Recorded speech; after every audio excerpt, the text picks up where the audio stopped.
furry fandom is by far one of the subcultures that many of us do not fully understand. By the end of this, I hope you'll go away understanding a little bit more about what these fluffy, fabulous and tail-swagging group are really all about, and how it all came to be. So sit back, relax and enjoy, but refrain from contacting your local vet, as these fluff balls have hopefully been jabbed and are very friendly. Join us for a perfectly awesome look into the interesting world of the furry fandom with our visit to Manchester's very own monthly Furmeet. Collars on, chew toys at the ready. Rightio, let's go.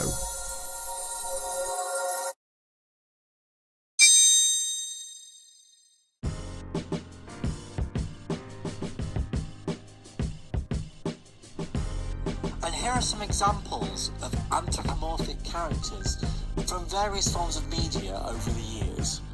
If you don't recognise them, ask your parents, or maybe even your grandparents. So what does art mean to furries? Well, a furry artist is someone who creates anthropomorphic art within the furry fandom. This is commonly referred to as furry art.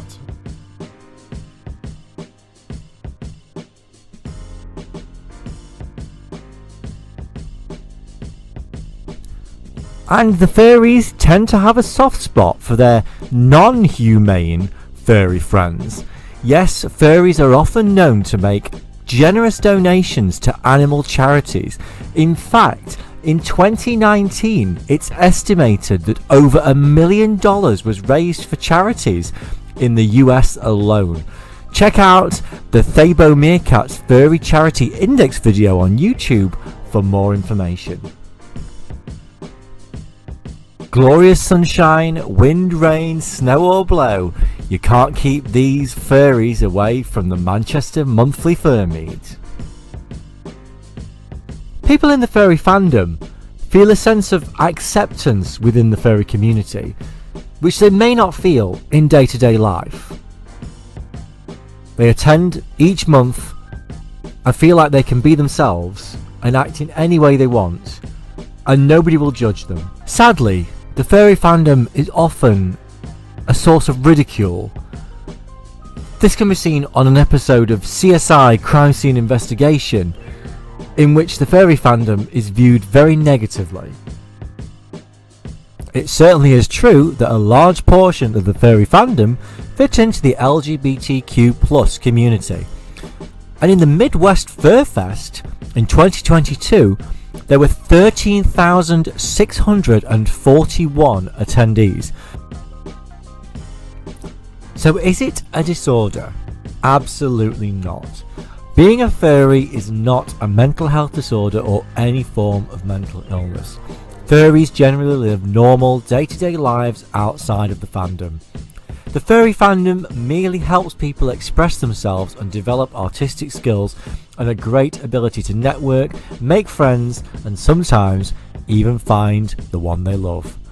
The furry fandom, as we know of it today, stems back to the 1980s, this being brought to life when a group of science fiction convention attendees bonded over anthropomorphic animals and created an event, and it all spiraled from there.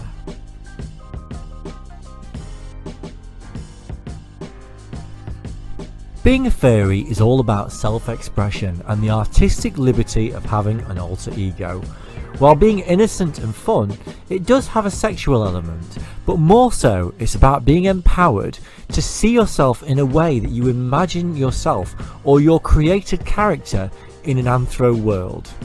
If you've ever seen the movie Zootopia, imagine those characters living their lives in Manchester city centre and you're pretty much describing the Furmeet. Now, let's chat to some furries. So how long have you guys been furries and what attracted you to the fandom in the first place? Oh Mario, who's starting? Me? Okay. I've been a furry since I was a kid, but I never really knew what it was. You know, I used to draw animals and that's what got me into it. I just loved to draw weird coloured animals all the time. So I got into about 2017, not that long ago really. A friend of mine showed me clips of a convention they went to, and I love dressing up. And then I like cats. Put the two together, and here we are. Zootopia, I did it. I was like, Zootopia, yeah. I can get on board with that crew. And here I am. First joined the fandom in around 2017. Now, I basically was attracted to the whole costume and performance element, being a performer myself. So, you know, the ability to like dress up and put on and take on another role, because there is a little bit of a misconception that some people do think that some furries believe that they are animals and they're not. You know, the people get mixed up with this, that's otherkin. What attracted me also was how creative the fandom is, such as the artwork and the ability to create your own character and have, you know, ownership on your journey throughout the fandom. So yeah, and just some YouTube, like, you know, my first furry YouTuber that I really like took a shine to was Majera Strawberry, so that was my conversion into becoming a furry. So I've been a furry, I'd say, since 2019 or late 2018. Basically, my friend Hazel, who's also known as an overrated artist, she made her first ever fursuit. I think it was 2018, it could have been 2017, and I was just blown away with how good it looked. But also around that time, I started college, and someone in college I think they had a persona, and I was really curious to what it was all about. So I went home and I looked online, and I was addicted to watching furry videos, people in fursuits, going to conventions, and I thought that was kind of, you know, really interesting. So that inspired me to make my persona, who is a badger at the moment, and I made her in, I think it was early 2019, who then later became, I still have her and she's still very dear to me, but at the moment my other persona is Pink, who is kind of the face of Pink Tiger Lily, I would say, and she was made in about 2020. So yeah, I'd blame Hazel for why I'm in the furry fandom. Yeah, probably when I was like 13, 14, I got into it through mascotting and things like that, but I only really got active in the fandom probably during lockdown, just something new. Thank you. And do you feel that the furry fandom has been stigmatised, and what negative experience have you had? One thing that springs to mind for me, prior to being in a relationship with a furry, I didn't really know anything about the furry fandom, and the only reference point I had was an episode of CSI, which I'm sure you're all aware of, which didn't really show the fandom in the best light. Could you think of any other examples, and have you ever personally felt stigmatised as part of the furry fandom? At work, manager teases me. In the nicest way possible. Anything sort of a bit more serious than a bit of teasing, or? I was sort of like, for Halloween I was asked to go to the farm I volunteer at in Sue, and there was a group of teens that were very not happy, and they'd just be constantly shouting "Oi furry" and all that, trying to get my attention. But I mean, I can recall a time, Anthony, when you were harassed on Canal Street by some young lads. Like, what the hell is that? In terms of stigmatization, I think, yeah, like, if you're wearing a tail in public, I've had it where people think you've got a butt plug, which is a thing, but you have to remind people that it isn't. You know, it's attached through a belt, I mean, there is that side of the fandom, you know, in every fandom stuff like that does exist, but yeah, like a lot of people do think that it is like a bunch of people who dress up and have like sex parties, and it's not. It's really not. It's not. It's I feel like the CSI episode really did paint it in a negative light, and it kind of like, you know, made the fandom look like this is all it is, and it's really not. You know, you've got art, you've got performances, you've got dance competitions that take place, you've got a lot of the stuff that they do for charity. So yeah, I feel like you know, apart from like the odd bit of teasing, the only like bad experience I've had is walking through Canal Street with my boyfriend, and you know, you were there, you know, you saw the kids. There was this like teenager who was like, what the effing hell's that, you horrible hanging furry? And it's like, you know, you just gotta bite your lip and just be like, they don't understand what it is. You know, it is just a small subculture of people who like anthropomorphic animals and just want to express themselves through art. So yeah. Do I think it's been stigmatized? I would say yes. I'd say if you mention you're a furry to someone who hasn't a clue what it's about, they would probably look at you a lot differently and think, you know, they'd be like, I know my friend did when I mentioned something about me liking furries, so that I've never told them since. I've never really had anything negative in real life. Online though, because I have a TikTok, I just post stupid videos of myself. Someone just commented, you know, that just kind of childish, rude comments, as to like, ooh, you think you're an animal, when 99% of the time, most furries don't actually think they're an animal. They just like dressing up because it's fun. I think people need to kind of become educated on what being a furry really is, because I don't think many people really understand. Yeah, I feel, yeah. I'm probably a little bit older than most of the people here, so I haven't really had any harassment or anything like that. Even if I did, like, one, if it's on the internet, I don't care.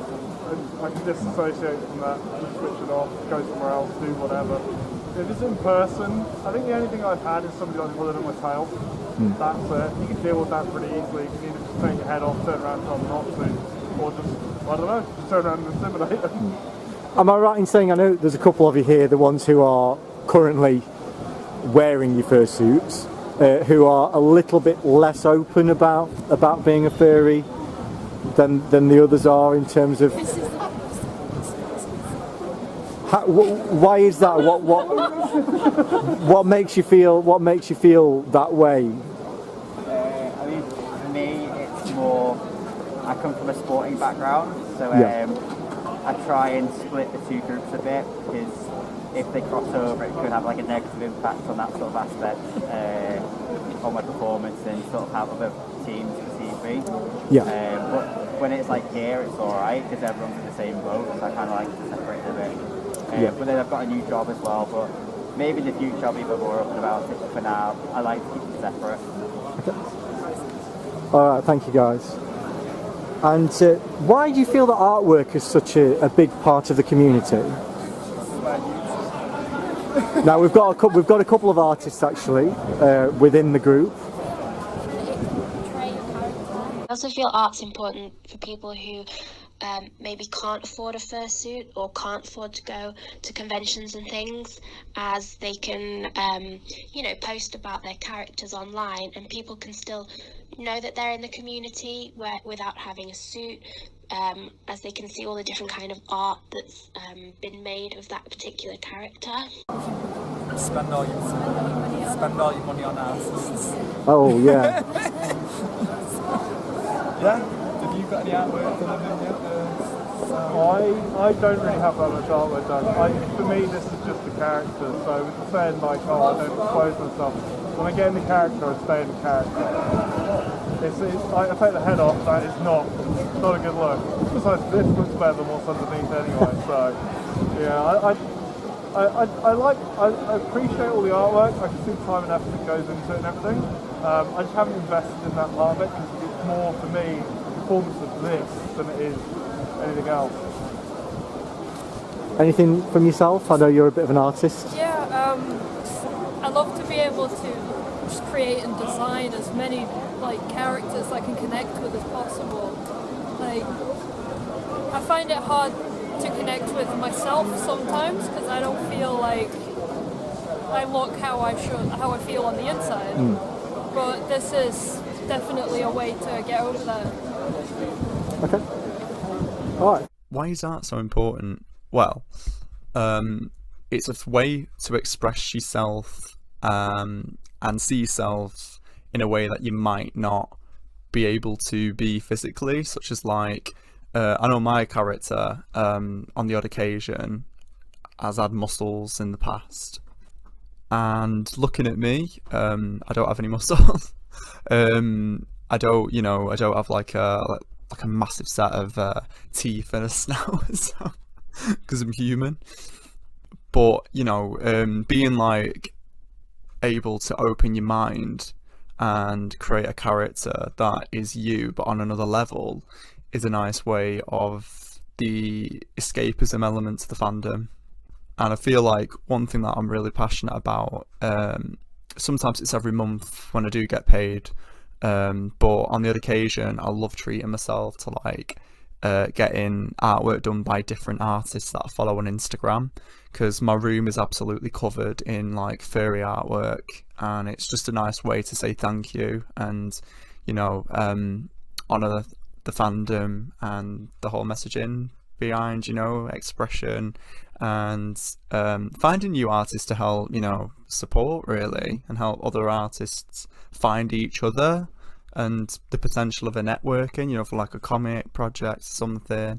But yeah, it means a lot because it's a way of amplifying your character in different worlds and stuff. I mean, my character, Professor Labyrinth Pausington, he is in his own adventures in the implausible tale of Professor Paws, which comes out hopefully this year in the summer, and that's set in Manchester, close to home, well, my hometown, and it goes on like wacky adventures in a pilot. So yeah, stick around for that.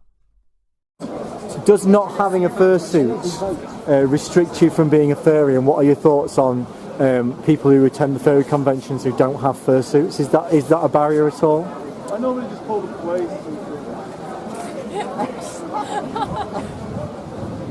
Well, I mean, like, one of the friends who's not here at the moment, they were saying to me, like, they sometimes feel like they can't come to a furmeet because they don't have a fursuit, and it's not the thing. But when you come here and you've not got a fursuit, you think, like, damn, I wish I had a fursuit. But it's another layer to... Or in your case, 2 fursuits on the way. Yeah. So yeah, no, like it's nice to have a group of people who come around and just express themselves. It's a bit of performing, it's a little bit of the arts. It seems like everyone comes together. You can just be themselves and you can ask you for a bit.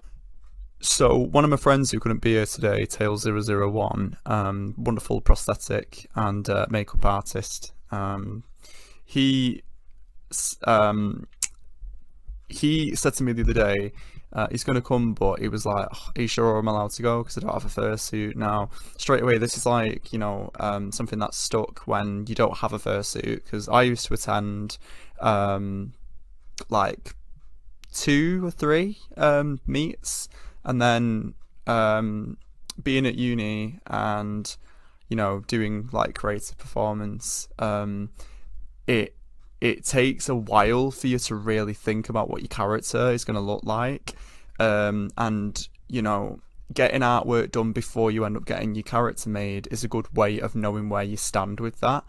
I mean, for me, it took about 2 years before I actually got my character made, because again, what you've got to think about is the cost, and they do cost a lot, and you've got to be really serious about thinking it, like even if it's a partial as well, because you know, like partials can go up to 250 to 350 to 500 pound, you know, so it's one to think about. But I will say though, like when I didn't have a costume, you do sometimes feel like, oh, you're not getting like the full element of the furry fandom and like, you know, the different experiences. But in my circumstances now, you know, like since I've been going for nearly a year, on and off, but it's nice to have my partner with me, and you know, you take loads of lovely pictures, and you look after me, so it's always nice to have a handler as well.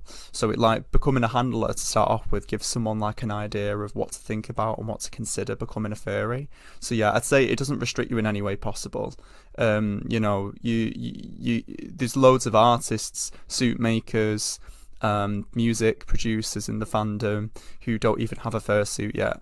So, you know, it's one of those serious decisions that you need to consider. But no, everyone's welcome. There's loads of people here who don't really have a fursuit as well. So you're more than welcome to come and join and get an experience and get a feel for what it's like.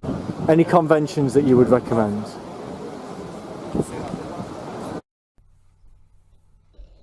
I would definitely recommend Confuzzled if you're in the UK.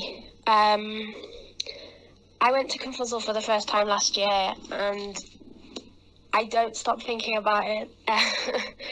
It was so fun. You're just in this safe space where everyone, you know, respects everyone else. No one is mean or anything. Everyone, you know, it's just a little community.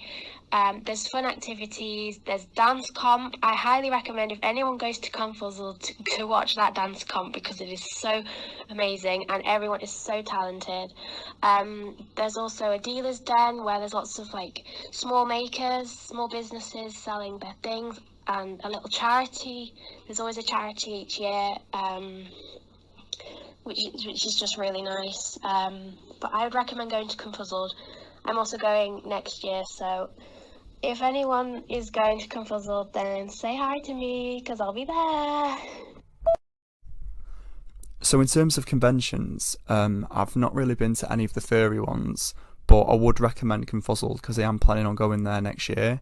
There's a chance for like meeting different artists, supporting independent stalls, having a drink, having a fun time, getting photos, vlogs, all that kind of stuff is always on YouTube.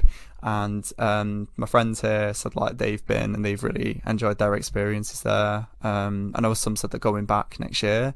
I'm yet to even go to the Birmingham Comic Con as well in Birmingham. I've never been to that one, but you do see a lot of furries go to Confuzzled, and that's one of the popular ones in the UK. So I'm hoping to go there next year, if I'll go as well. But other ones to recommend is probably like Anthrocon in Pittsburgh, which is another one that you always see every year where they do the fursuit walk. So I would like to go there at some point. But the only ones I've really been to is Manchester Comic Con, debuting like my fursuit there and doing like a bit of David Bowie characters. So yeah. I went last year and I'm going this year.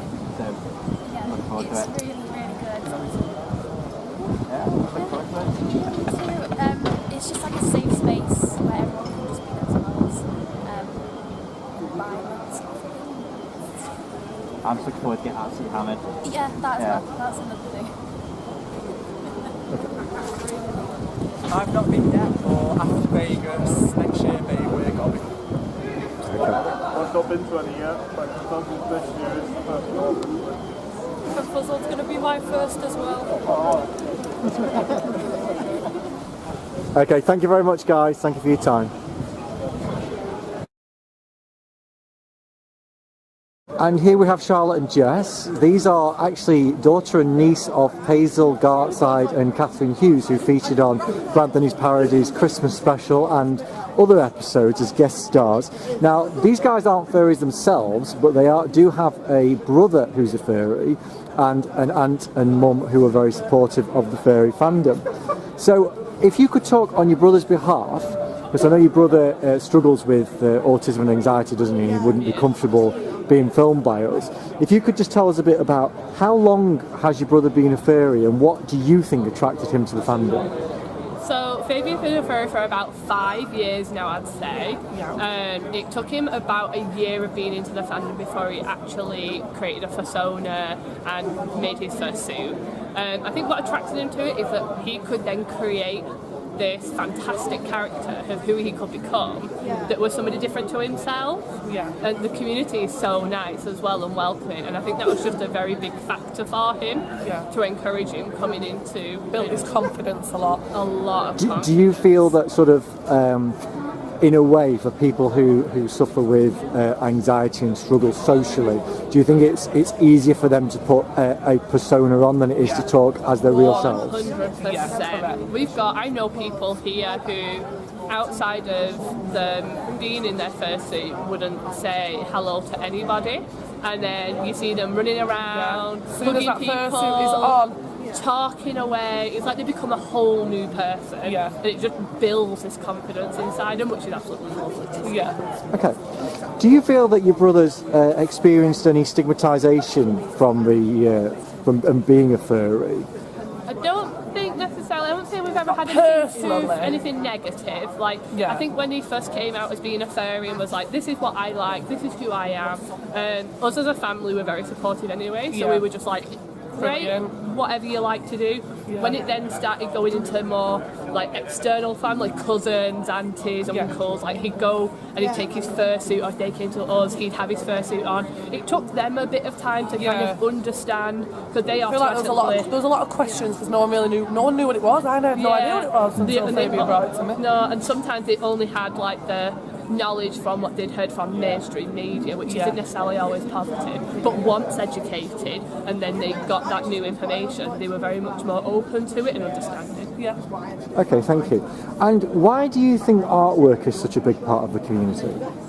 It's just another way to express yourself. I know, like, it doesn't matter if you don't have, say, the funds for making suits, you can create as many personas as you like in artwork. And it's like you can connect on them in different levels, and it's just another way of expressing yourself and sharing who you are as a person through artwork. And not everyone actually wants to dress up, do they? They just want to some people don't want to suit, That nicely dovetails onto my next question, actually. Do you feel that not having a fursuit for people who don't have one, does that restrict you on being a furry and being part of the fandom at all? Definitely not. Definitely not. Let's say Fabes was had his persona for like a year before he even decided that he wanted to create a suit, and he was just in a very fortunate situation where he was already very crafty and had access to that. And people who don't have access to it, either the funds or the creativeness of doing it themselves, I don't think it should be taken away from anything about their persona just because they don't have a suit. Even if you can't draw, you can't do anything, you can just come and say, you know what, I'm a furry, my name's such and such, and everyone's just so accepting, like, welcome to this family. Okay, and finally, other than the Manchester Fur Meets, has Fabian or yourselves even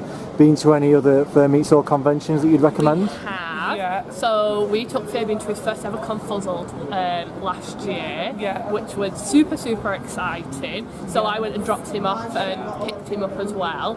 And it was amazing to see so many people who loved that fandom all in one place and just enjoying it. But then we also go to other Comic Cons, so we've been to like MCMs, we've been to some of the Showmaster events and more small local events as well, where it's not necessarily a fur meet, but there's other people there who fursuit, and it's so nice. Whenever I'm at an event, I'm like, everyone's just so nice, there's no judgment, there's no nothing, everyone's lovely. Loved. Oh, well, thank you very much for your time, ladies. Really appreciate that. Thank you. Have a good, happy holiday. Thank you. Same to you. Well, this has been enlightening for me, and I hope it has for you too. Why not come along to the Manchester Fur Meet, the second Saturday of every month, and meet these colourful characters for yourself. And don't forget, stay pawsome. I'm Brett Bradley Howarth. Thank you for viewing. Anthony's alter ego is Professor Paws, and he's been a big part of this video. Thank you for watching. Please like, subscribe, comment, and share with your friends. Thank you and good night.